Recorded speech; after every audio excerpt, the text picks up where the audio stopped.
திருவள்ளூர் மாவட்டத்தில் இது district head quarters Tiruvallur. ஒரு பாலிடெக்னிக் காலேஜ் எத்தனை வருஷமா இல்லை. இங்கே ஆர்ட்ஸ் காலேஜ் இல்லை. எதனா நம்ம ஆர்ட்ஸ் படிக்கணும்னாலும் இல்லை பாலிடெக்னிக் படிக்கணும்னாலும் சென்னை நோக்கி போகிறோம். கிட்டத்தட்ட ஒரு 1.5 மணி நேரம் ட்ராவல் இங்கேருந்து பண்ணுறோம்.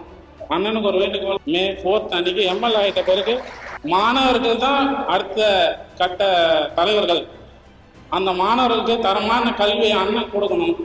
அதுக்கு நம்ம தொகுதியில் பாலிடெக்னிக் காலேஜ், ஆர்ட்ஸ் காலேஜ், அதுக்கப்புறமா பெரிய கோரிக்கை இன்ஜினியரிங் காலேஜ். இந்த இன்ஜினியரிங் காலேஜ் நம்ம எந்த மாவட்டத்துக்கும் தேடி போத்தாவில நம்ம எல்லாமே இங்கே படிச்சுக்கலாம். ஐடி தான் ஃபியூச்சரு. அந்த ஐடி பார்க்க நம்ம திருவள்ளூர் தொகுதிக்கு வேணும். ஆவடியில் வச்சிருக்காங்க.